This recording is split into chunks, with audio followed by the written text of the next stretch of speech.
ఏడవ రోజు తులసి దళంలో ఈరోజు పత్రిసర్ అందిస్తున్నది నారదుని సలహా. నారదుడు అన్నాడు, నాకు అనుభవం కాలేదు కనుక అది అవాస్తవమని ఎప్పుడూ అనవద్దు. అధ్యయనం చేస్తేనే వాస్తవం తెలుస్తుంది. వాస్తవం తెలిస్తేనే పరిస్థితులు అవగాహనకు వస్తాయి. పరిస్థితులు అవగాహనకు వస్తేనే సరి అయిన నిర్ణయాలకు రాగలం. అందుకే జీసస్ కూడా అన్నాడు, జడ్జ్ ఏ నాట్ అని. అంటే ఎప్పుడు త్వరపడి ఏ నిర్ణయానికి రావద్దు అని. ఏ విషయంలోనైనా నిజమైన అవగాహన అన్నది దివ్య చక్షుతోనే సాధ్యం. యోగులే దేని గురించైనా సరైన విధంగా తీర్పునివ్వగల సమర్థులు. యోగులు కాని వారు సమయోచిత తీర్పు ఎప్పటికీ చెప్పలేరు. మహదావధానం. మహత్ అంటే గొప్ప, అవధానం అంటే చదువు కనుక మహదావధానం అంటే అన్నిటికన్నా గొప్ప చదువు అన్నమాట. శంకరాచార్యులు వారి భజగోవిందంలోని ఒక శ్లోకం, ప్రాణాయామం ప్రత్యాహారం నిత్యానిత్య వివేక విచారం జాస్య సమేత సమాధి విధానం కుర్వావధానం మహదావధానం. ప్రాణాయామం అంటే ఉచ్ఛ్వాస నిశ్వాసలను గమనించటం. ప్రత్యాహారం అంటే బహిరేంద్రియాలు అంతర్ముఖం చేయటం, తద్వారా అంతేంద్రియం ఉత్తేజితం కావటం. నిత్యానిత్య వివేక విచారం అంటే ఏది నిత్యం ఏది అనిత్యం అనేది స్పష్టంగా తెలుసుకోవటం.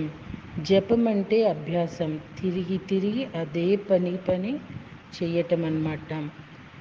జాష సమేత అంటే జపంతో కూడుకొని ఉన్న జాష సమేత సమాధి విధానం అంటే ప్రాణాయామం ప్రత్యాహారం నిత్యానిత్య వివేక విచారం అనే మూడింటిని ఎప్పటికప్పుడు మళ్ళీ మళ్ళీ విధిగా అభ్యాసం చేస్తూ ఉండటం అన్నమాట.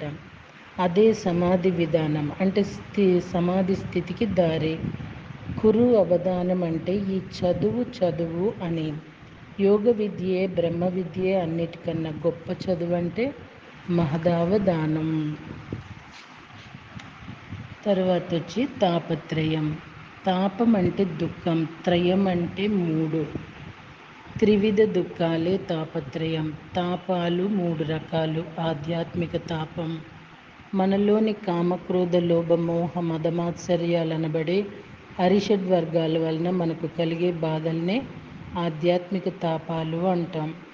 ప్రతి మనిషికి ఉండే బాధల మొత్తంలో నిజానికి 90% ఈ విధంగా ఎవరికి వారు కల్పించుకుంటున్న బాధలే. రెండవది ఆది భౌతిక తాపం. ఇతర ప్రాణకోటి వలన కలిగే తాపాలను ఆది భౌతిక తాపాలు అంటాం. మన ప్రమేయం లేకుండా ఇతరుల అజ్ఞాన అక్రమ చర్యల వలన మనకు కలిగే బాధలు అన్నమాట. ప్రతి మనిషికి 9% బాధలు మాత్రమే కోవకు చెందినవి. ఆది దైవిక తాపం.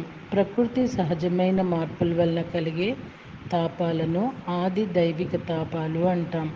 ఉదాహరణకు అతివృష్టి, అనావృష్టి, భూకంపాలు మొదలైనవి ప్రతి మనిషికి 1% బాధలు మాత్రమే ఈ కోవకు చెందినవి. బద్ధ పురుషుడికి తాపత్రయాలు ఉంటాయి, ముక్త పురుషుడికి తాపత్రయాలు ఉండవు. తాపత్రయాలు లేని స్థితి ముక్త స్థితి. జ్ఞానాన్ముక్తి. ముక్తి అంటే విడుదల. దేని గురించి విడుదల? తాపత్రయం నుంచి.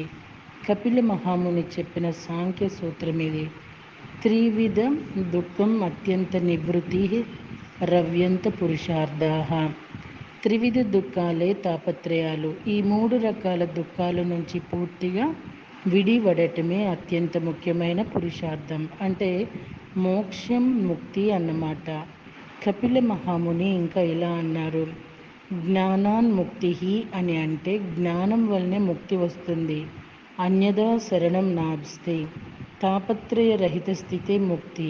ఆత్మజ్ఞానం వల్లనే ముక్తి ప్రాప్తిస్తుంది. ఇప్పుడు పంచ విశంతి. విశంతి అంటే 100లో 5వ భాగం. పంచ అంటే 5 కనుక పంచ విశంతి అంటే 25. పురుష ప్రకృత కలయికే సృష్టి. 25 తత్వాలతో కూడుకుని ఉంది ఈ సృష్టి. పురుషుడంటే మూల చైతన్యపు శకలం అంటే జీవుడు.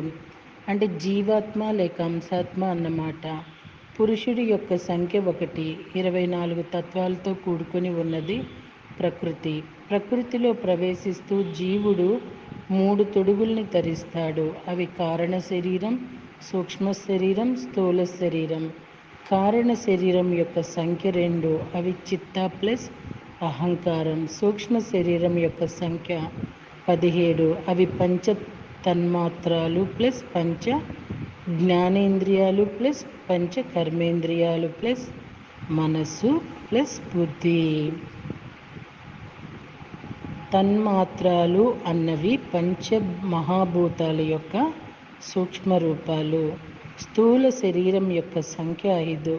అవే పంచమహాభూతాలు. కనుక ఈ భౌతిక లోకంలో భౌతిక దేహధారి అయిన జీవుడి సంఖ్య పంచ విసంతి. 1 + 2 + 17 + 5 = 25. మనిషి భౌతిక పరంగా చనిపోయినప్పుడు అతని సంఖ్య 25 లేదా 5 = 20 అవుతుంది. సూక్ష్మ లోకాల నుండి కారణ లోకాలకు పోయినప్పుడు అతని సంఖ్య 20 - 17 = 3 అవుతుంది. ఆత్మజ్ఞానం కలిగినప్పుడంటే అహంకారం నశించి చిత్తం పరిశుద్ధమైనప్పుడు అతని సంఖ్య 3 - 2 = 1 అవుతుంది.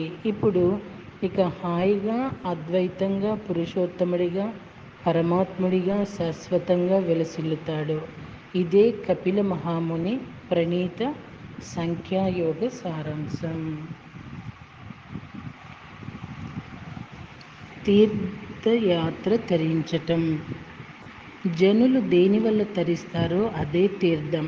తరింప చేసుకునే ప్రయత్నాలే తీర్థయాత్రలన్నమాట.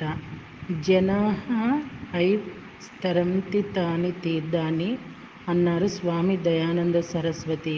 తరించటం అంటే తీరం దాటటం. ఏ తీరం? తాపత్రయం అనే తీరం నుంచి తాపత్రయ రహితం అనే తీరాన్ని చేరుకోవటమే తరించటం.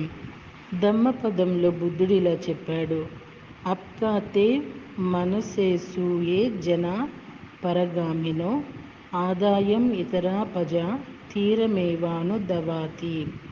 ఆవలి తీరం చేరేవారు మనుషుల్లో కొందరు మాత్రమే. ఇతరులు తీరం వెంబడే పరిగెత్తుతూ ఉన్నారు అని. సత్సంగం అంటే ధ్యానమే ప్రత్యక్షంగా తీర్థయాత్ర. సజ్జన సాంగిత్యం, సద్గ్రంథ పఠనం ఇవి రెండే పరపక్షంగా తీర్థయాత్రలు అనిపించుకుంటాయి. తీర్థంకర గోత్రబంధం. తీర్థంకరుడు అంటే ఆధ్యాత్మిక అధ్యాపకుడు. గోత్రం అంటే కోవన్నమాట. కనుక తీర్థంకర గోత్రబంధం అంటే ఆధ్యాత్మిక అధ్యాపకులకు సంబంధించిన బంధం అన్నమాట.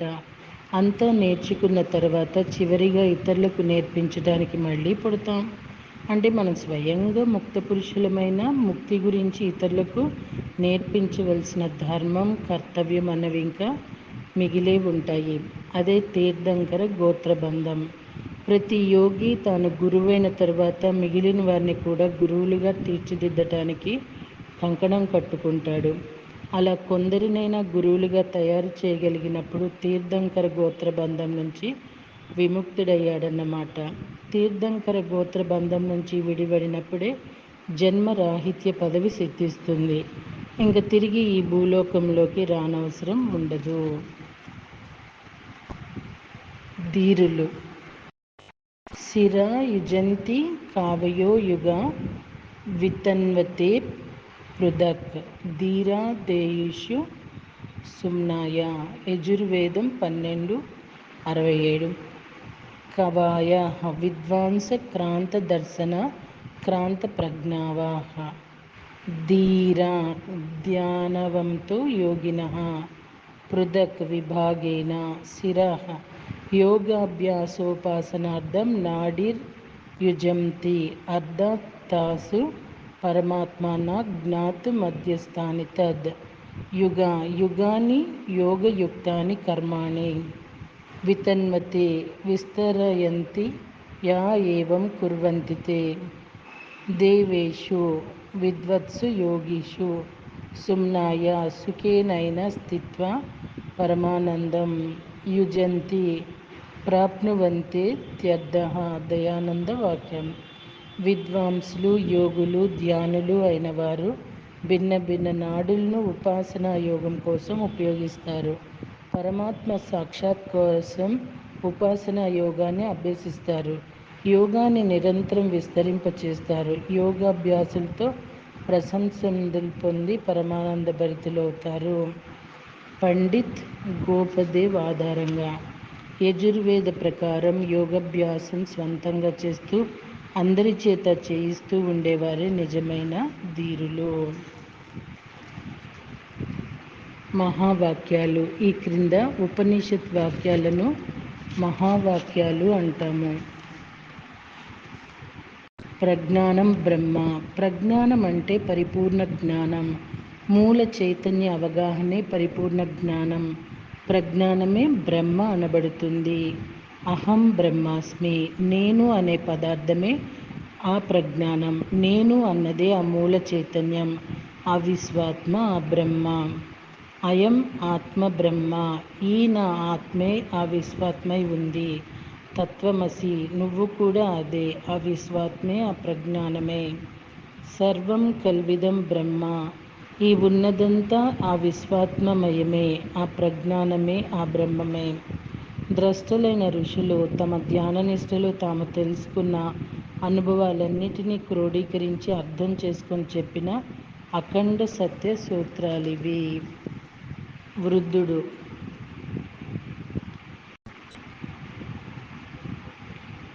నూరేళ్లు వయసు కలవాడైన విద్యా విజ్ఞానులనిచ్చేవాడైతే బాలుడైన వృద్ధుడని అంగీకరించాలి. ఎందుకంటే సకల శాస్త్రాలు, ఆప్త విద్వాంసులు అజ్ఞానిని బాలకుడని, జ్ఞానిని పిత అని అంటారు. దయానంద్ గోప్దేవ్ ఆధారంగా ధమ్మపదంలో బుద్ధుడిలా చెప్పారు. తల నెరిసినంత మాత్రాన మనిషి ధేరుడు కాజాలడు అని. వయసుతో వృద్ధుడెవడైనా అవుతాడు. దానివల్ల ఏం లాభం లేదు. కావలసింది జ్ఞాన వృద్ధత్వం. పునర్జన్మ. నిరుక్తం అన్నది ఒక ముఖ్యమైన వేదాంగం. అది పునర్జన్మ గురించి ఇలా చెప్తోంది. జ్ఞాని అయినవాడు నేను చాలాసార్లు పుట్టాను, మరణించాను, ఎన్నో యోనుల్లో నివసించానని తెలుసుకుంటాడు. జ్ఞాని అయినవాడు ఆ యోనుల్లో ఎన్నో రకాల ఆహారాలు తిన్నాను, ఎంతోమంది తల్లుల పాలు తాగాను, ఎంతోమంది తండ్రులను సహృదయులను చూశానని అర్థం చేసుకుంటాడు. దయానంద్ గోపదేవ్ ఆధారంగా చెప్పారండి పునర్జన్మ గురించి. పండితుడు. ఆత్మజ్ఞానం కలవాడు, నిష్కర్మత, ఆలస్యం లేక పనులను ఆరంభించేవాడు, సుఖదుఖాలు, హానిలాభాలు, మానవమానాలు, నిందాస్తుతులు వీటన్నిటినీ పొంది కూడా హర్షశోకాలకు లోను కానివాడు, ధర్మంలోనే నిత్యం నిశ్చయంగా ఉండేవాడు, ఉత్తమోత్తమ పదార్థాల, విషయ వస్తువుల ఆకర్షణకు లొంగని మనసు కలవాడే పండితుడు. దయానంద గోప్దేవ్ ఆధారంగా ఇది తెలియచేశారండి. పండితుడంటే వ్యాసుని దృష్టిలో కేవలం శాస్త్ర పఠనం చేసి శ్లోకాలు వల్లివేయగలిగిన వాడు కాదు. అతడు ఆత్మజ్ఞాని, యోగి, సకల గుణరాశి. సత్యమేవ జయతే. సత్యమేవ జయతే.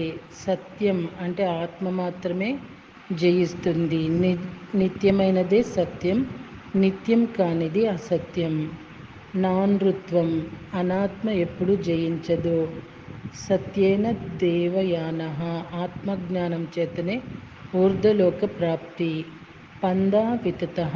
మార్గం ఏర్పడి ఉన్నది. యోనా దేని చేతనైతే. ఆప్తకామః ఋషయః. కోరికలు తీరిన ఋషులు, ధ్యానయోగులు. యాత్ర ఎక్కడైతే. సత్యన్య. సత్యం అంటే ఆత్మతత్వం యొక్క తత్పరిమం విధానం, ఆ పరమ పదం. అక్రమతిహి చేరుకుంటారు.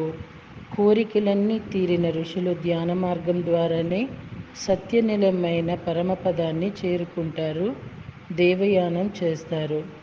దేవయానం వేరే, పితృయానం వేరే.